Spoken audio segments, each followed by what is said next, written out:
Hi, friends. Thank you for joining us. It's been a long time since I've been on Food for Thought again, and I've been looking forward to it. My name is Sunil Chandy. I am the canon elect for the Diocese of Eastern and Western Michigan, and this is Food for Thought and Food for Thought in Michigan. And today we're back after a long time. We've been doing a lot of reruns, and I'm grateful to be back here right now in this place and doing in this space with our Food for Thought community. And of course, I want to a shout out and a thank you to Ben Barber, our producer, who is back in Rhode Island. But Ben, just say hello. Say hello to everyone. Hey, everybody. All right, great. So Ben is there, and so glad that we're working together again. And then we have a really wonderful guest that's coming on board, and she's actually going to be my first congregation that I'm going to actually be visiting in terms of, or my second congregation that I visited in Michigan, but. The first one that I'm going to be preaching at on August 8th, 13th. At their church. So I'll introduce you in a little bit. But of course, this is at Food for Thought, at the very beginning of Food for Thought, we say hello. So if you're here with us, we thank you for being with us. Tell us that you're here. Tell us that you're connecting with us. Tell us that you enjoy this programming, and you might be from any part of Michigan or Rhode Island or all over the world. So if you are here, tell us that you're here. And then tell us which part of the country you're watching from. And of course, we hope that you will enjoy this programming. And so it's a programming that's being sponsored currently by the Diocese of East and West of Michigan. And so we're grateful for the Diocese of East and West Michigan. So this is a time of transition for many of us. For me, it's especially, I'm transitioning from being a rector at Christ Church Westerly, a place that I loved and think about often. And I'm also now in transition into this new position at in the Diocese of East and West Michigan as canon of the Central Collaborative, which is like a big area of churches, about 33 churches. We have about a total of 100 churches in both dioceses, and I am in charge of helping that central portion, helping them in congregational development, and also in digital ministry and building up digital ministry communities. And so it's an exciting time, but it's a time of transition. And it kind of speaks to this gospel lesson that we had for this last Sunday, and I just love it. And I thought I would use this as a launch point for my Food for Thought today. The gospel is from the Gospel of Luke, chapter 9, verses 28 through 36. And it begins, Jesus took with him Peter, John, and James and went up the mountain to pray. And while he was praying, the appearance of his face changed and his clothes became dazzling white. Suddenly they saw two men, Moses and Elijah, talking with him. They appeared in glory and were speaking of his departure, which he was about to accomplish in Jerusalem. Now Peter and his companions were weighed down with sleep, but since they had stayed awake, they saw his glory and the two men who stood with him. Just as they were leaving him, Peter said to Jesus, "Master, it is good for us to be here. Let us make 3 dwellings, one for you, one for Moses, and one for Elijah," not knowing what he said. While he was saying this, a cloud came and overshadowed them, and they were terrified as they entered the cloud. Then from the cloud came a voice that said, "This is my son, my chosen. Listen to him." When the voice had spoken, Jesus was found alone, and they kept silent, and in those days told no one any of the things they had seen. I think it's a powerful passage from the Gospel of Luke. And of course, I heard a really wonderful sermon by Jim Harrison from St. John's in Midland this Sunday on this passage, and he had some really wonderful, insightful words to say. He is also in the midst of transition. Father Jim we were actually at his farewell service, and so he was saying goodbye to the congregation. He's been there for about 4.5 years, helping them through the pandemic, and the congregation is mourning. It's a bittersweet experience because he's moving over to Iowa, a different diocese, he and his wife, and then and the congregation is mourning, yet they're also looking forward to the next rector that's coming on board, who will be here in October. And then Jim and his wife Missy are looking forward to their ministry in Iowa. And so it's a bittersweet moment, and transitions aren't like that. Bittersweet moments. I mean, well, I'm in the midst of a transition. I've moved from the Christchurch Westerly, and I was looking forward to Michigan, but I love the people of Westerly, and so I'm missing them. And then yet I'm also hopeful as I meet new people in these two dioceses. And so it's a complicated experience. And I know that many people are going through this type of experience. I mean, the church that I'm going to be visiting in on August 13th, the church that I'll be introducing in a few minutes, they're going through a midst of a transition. And then, of course, there are other churches throughout our two dioceses that are going through transitions. And the world is going through a transition. We're coming from this place of the pandemic, where we were closed off from each other, when we were scared to be with each other. Now we're starting to engage, and people are learning how to be with each other again. And it's a transitional moment. Transitions are always around us. It's a part of life. It's a part of life to engage and change. I once remember one of my mentor priests said to me, there's only one thing that doesn't change, and that's a dead body. Although I did say to him, it does decompose the body, but he said he was trying to make a point that change is a part of life. Change, if you are to live, we have to somehow engage with the change of each moment. And we have to somehow find ourselves comfortable and at peace in those moments of change. It's interesting because I think the gospel speaks to this pretty amazingly. I mean, Jesus is in a transitional moment also, right? And in the Gospel of Luke, it's a transitional moment. And Jesus, up to his ministry, up at that moment, has been popular. He's been, engaging in teaching, preaching, healing. He's been connecting with people, helping them connect with God. And they see God's presence in him, and they start to ask who he is, and some realize that he's the Son of God. He's so fully present with God that they could see God's glory in him. And prior to this particular passage, Peter makes a confession of faith. He says, "You are the Messiah." Right?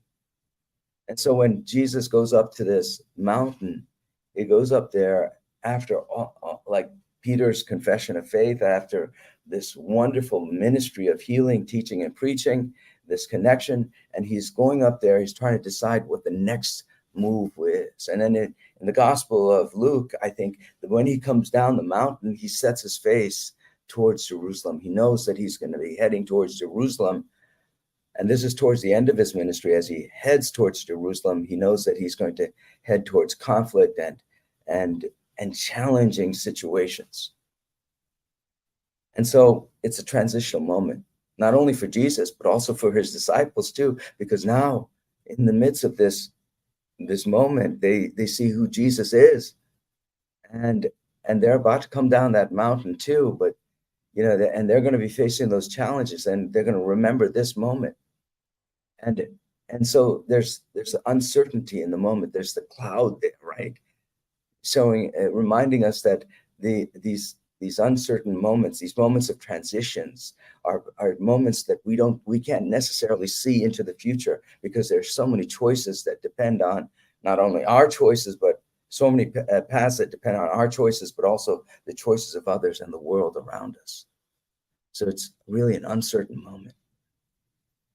And on those uncertain moments, we can be very scared. And in fact, the disciples show this. They're very frightened. They fall down on their knees because they don't know how to deal with the uncertain moment. And then the voice says, "This is my son. Listen to him."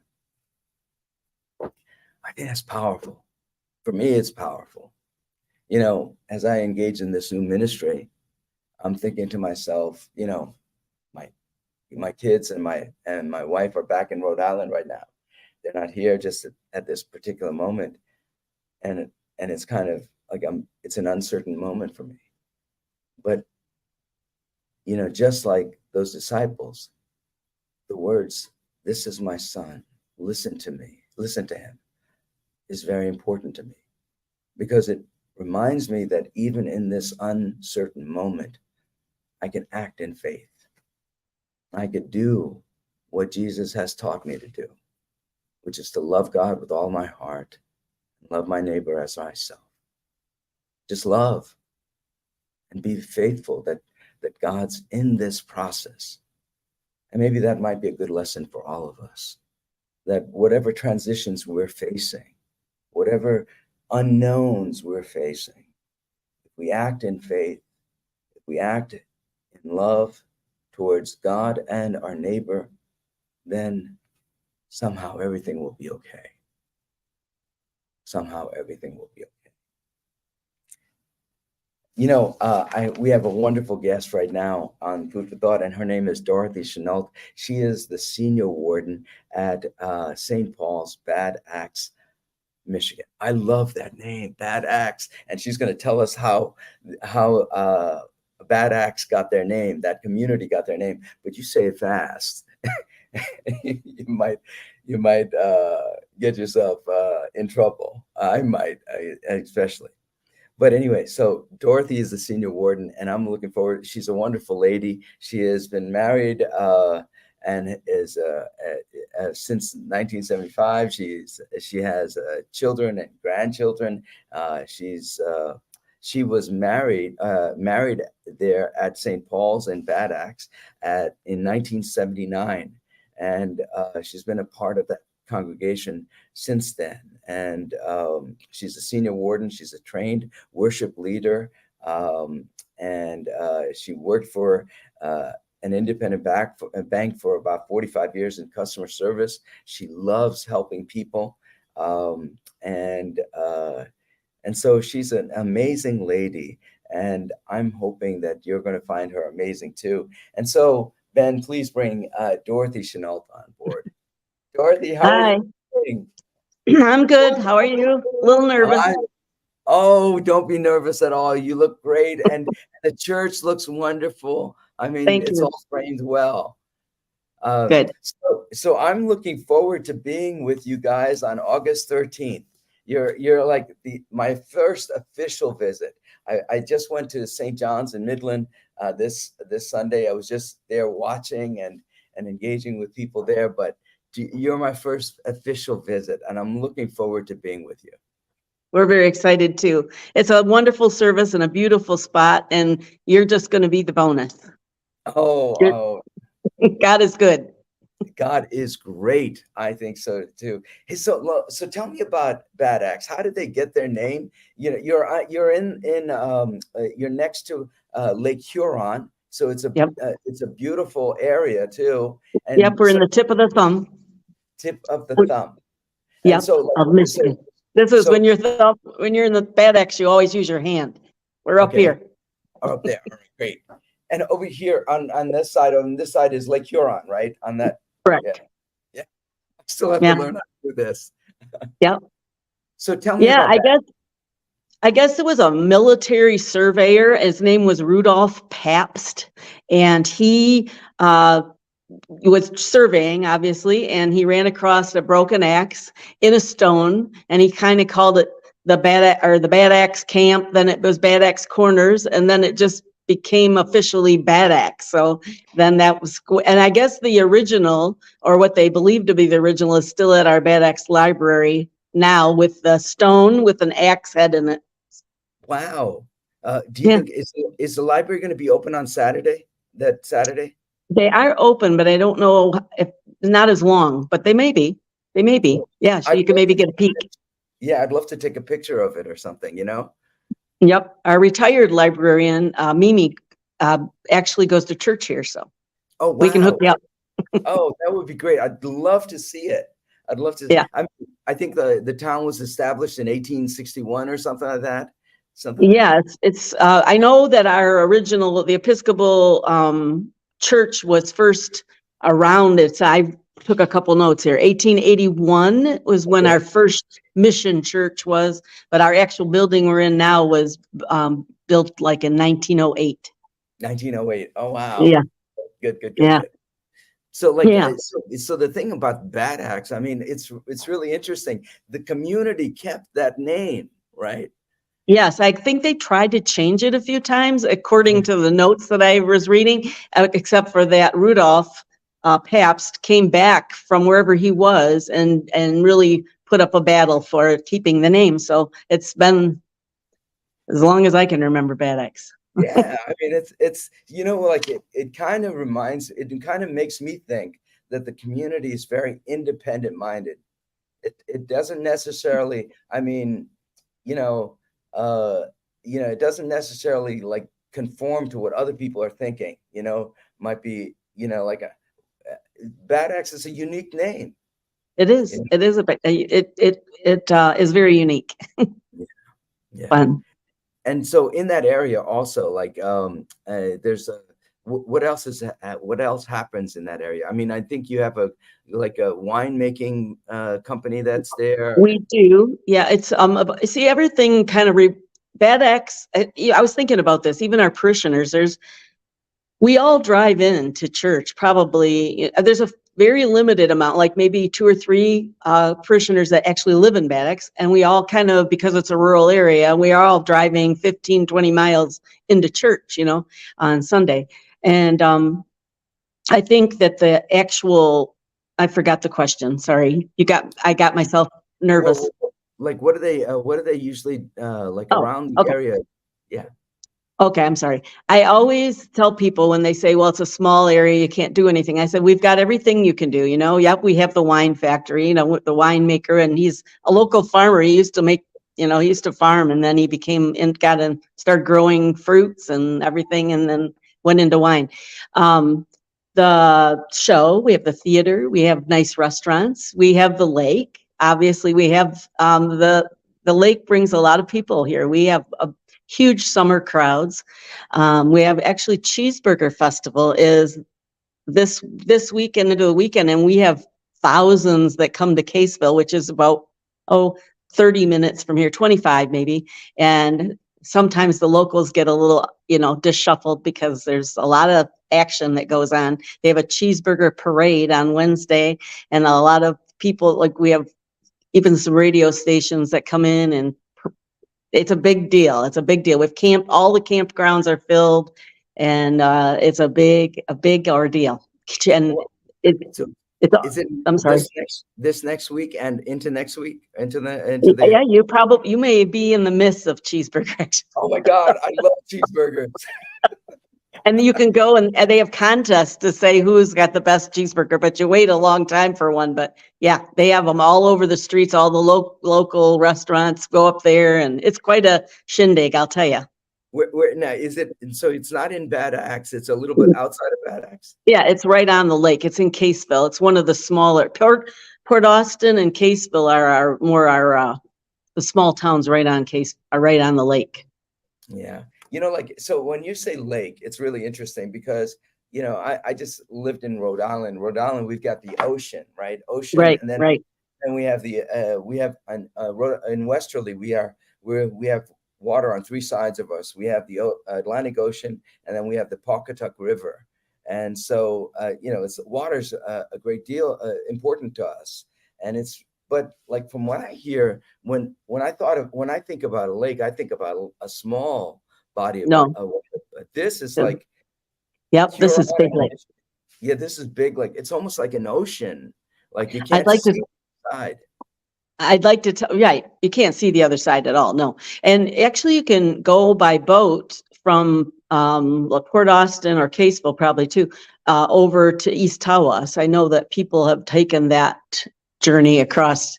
I don't know how long it takes, but I know there were people, when I was in East Tawas one time, they actually came across and got off and came into the restaurant that we were at.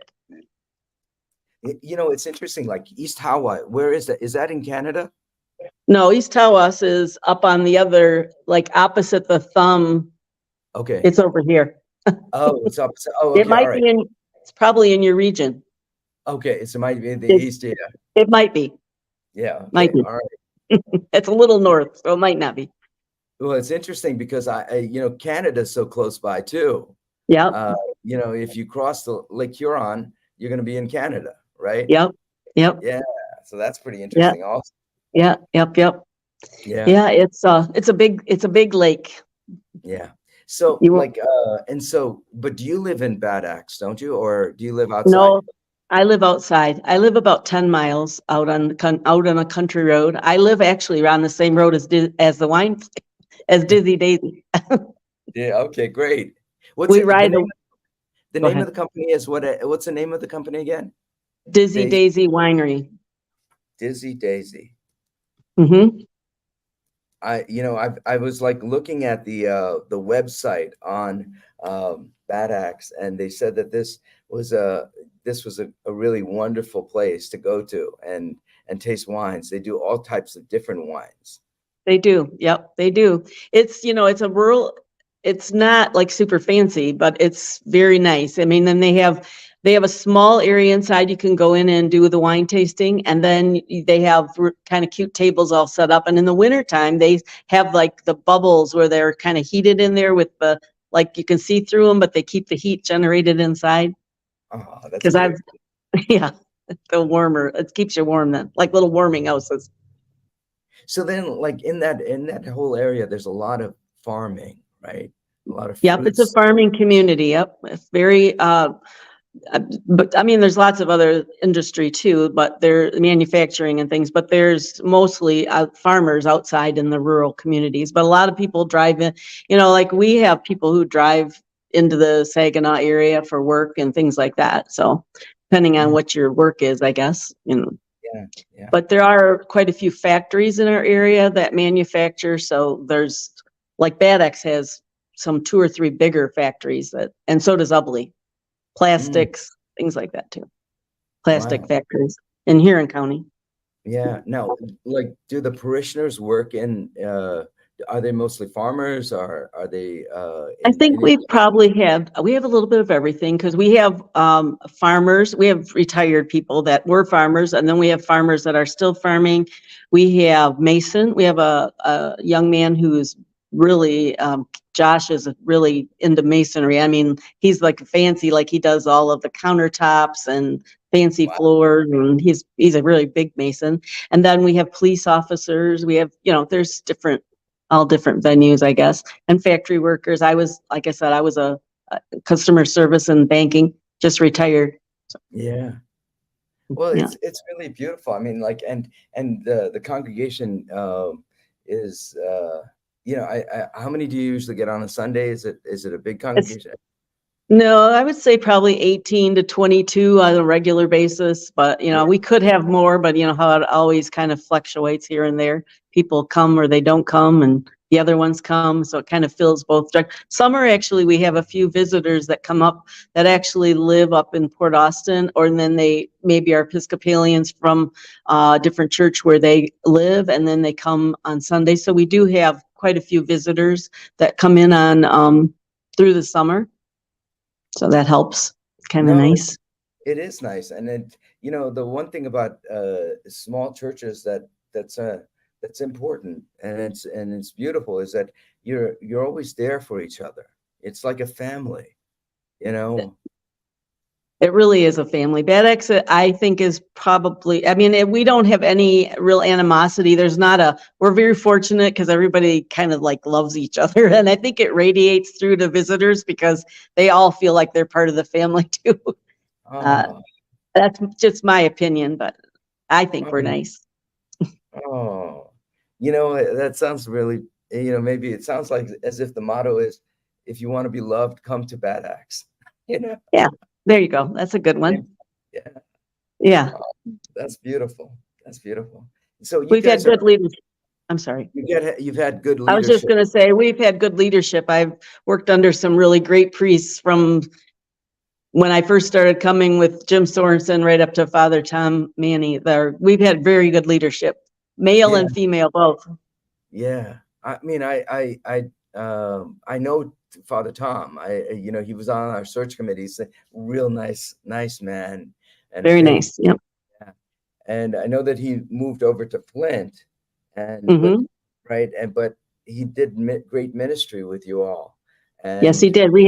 It was through the curacy program with the diocese at the time. I'm not sure they're doing it right now, but there was a curacy program for 3 years that they worked with us, and he worked with us through that. Actually, it worked out perfect, right? He came right literally the month after COVID. And yeah. he really taught us, he taught us a lot in regards to technology. He brought us up to the new millennium. And then it made us kind of get out of our comfort zones, and we learned a lot from that. So And that was good. you're doing great too. Like, I mean, you're on your phone. This StreamYard is with you on your phone doing this. Uh-huh. Yeah. And Dorothy, Thank you're you. doing this. This is amazing. Yeah. Well, we had to do it all through COVID. So Yeah. now we have Mevo. Yeah. Yeah. So So that helps. That helps. that's good. That's good. And you're learning, and it's becoming, and it's, even though it was challenging, but you transitioned through that challenge well, and Hmm. you kept faith, and you're, and it, it's a beautiful thing. It's a great thing. Thank you. Thank you. Well, and the thing with Father Tom, one of the things about priests, right? It's because this is our profession to proclaim God's good news into a community, and sometimes we may be called to another community, right? But Hmm. what we did with the work that we did, the community that we began, that we're worked with, that the sense of God's presence is always there, right? Yep. And so you're still continuing with some of the things that Father Tom taught you, but God is always present there. And the next person that comes in will find, a wonderful community in you, and you'll be contributing to that person's growth, and that person will contribute what they know, and God will continue to be glorified in it, Hmm. Yep. So One of the things that the diocese, when we spoke with the person at when we were having to get used to saying goodbye to that, what they said, we make good priests at yeah, St. Paul's. And that was quite a compliment because yeah. you forget that you kind of intertwine. They help you and you help them. So worked out Right. nice. And you know what it is the thing is, when you help a priest develop, like Father Tom, right? And find his voice and everything, then he affects the larger church. Yep. And, I mean, and you're helping change the world. Right. So it's beautiful. Thank you. No, you guys, I'm looking forward to being with you. I really am. And so, like, I, our first service, our service is going to be at Mass on the Grass, isn't it? yes. And All it's right. so wonderful. You're going to see some really cool things because there's a beautiful area. Larry and Fran have this spectacular yard. Larry does bonsai trees, so you'll see all his bonsai trees. He's got quite a few. He brings them spring and fall. Their leaves fall. I mean, it's just unbelievable. It's gorgeous. They have like 100 rose bushes and this massive garden, and you're gonna love it. You're gonna want to hang out there all the time. I will. I know. Like, it's funny though, because I don't have a green thumb. My father was the one who loved planting, and my grandfather was a farmer back in India, right? But I don't have a green thumb, and that's No. part of the reason why is because I'm not I'm not as patient as I should be. Like if you want to look at something really, I'm going to move you over right here. Somebody gave me some flowers and they were beautiful. They were beautiful about 2-3 days ago. Yeah, And so I need to learn how to water. So maybe it's speaking with Fran's husband, Larry. Yeah, Larry. Larry. Yep. Maybe I could get some tips from him too. Right. They each kind of have their own part of the gardening part of it, but oh yeah, what he told me, he fertilizes every week the same day. So he's Wow. takes care of things very nicely. He's actually Larry Kanabi Builders. So they're builders. Oh, okay. All So right. yeah, builders. Yeah, they have construction company. Beautiful. Oh. They do beautiful woodwork. Actually, they did a lot of the work downstairs in our undercroft that Father Tom led. Actually, we did it year or so ago. We got it all redone in our basement, like since 1955. Our basement Wow. was like back with paneled walls and acoustical punched out ceilings, and we've got it all completely redone down there.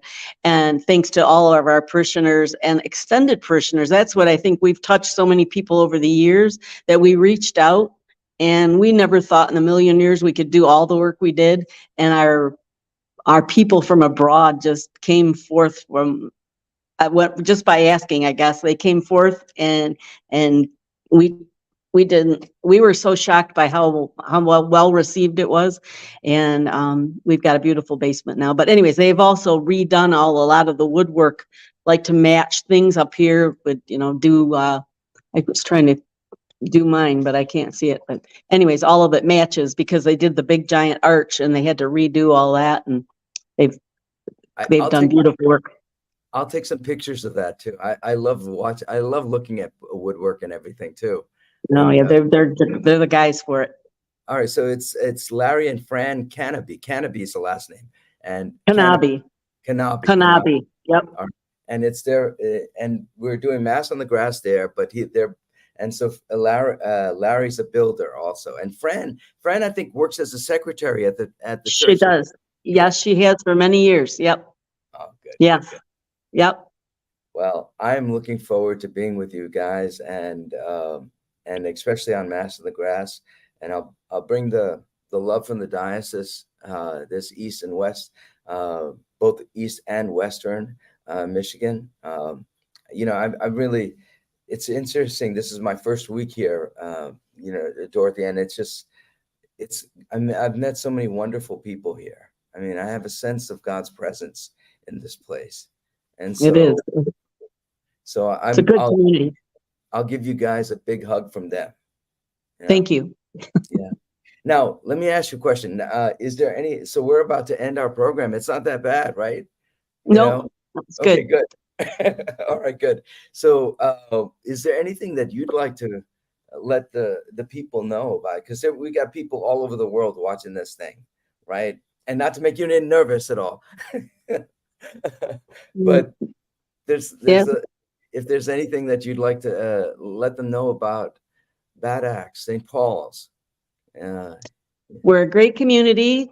Stop in and see us anytime. We're welcoming, we're loving, and God is good. Don't be afraid to try new things. That's one thing I've learned when we did our undercroft. Don't be afraid to reach out and follow God's light. And I do want to give a shout out to our congregational prayer partner, that is St. Philip's in Beulah. Hi. Yeah. So tell me about St. Philip's Beulah. How did you get into that relationship with them? Well, the diocese started a program where they assigned us actually congregational prayer partners that I'm not exactly sure how they chose. If we were there was some blend that they thought. I did read all of it. I might say the wrong thing, but they chose who our prayer partners were, and they gave us some prayers that we could include in our weekly prayers to pray for each other. And we're supposed to, which I have not done yet, sorry. And I'm supposed to actually fill out a form that says, so that we can connect back and forth and know a little more about each other. So maybe this will help too. And they're over by Traverse City. It's Oh, quite a okay. ways. It's on the other side of the state, but it's sort of a way, I think, to blend the two, east and west, so we get to know each other a little better. Good. Well, you know what you do is we're going to send you the link of this, and you could Okay. send it to the people over there. Yeah, And they gave us a person to connect with, so I'll do that. yeah, that'll be really super.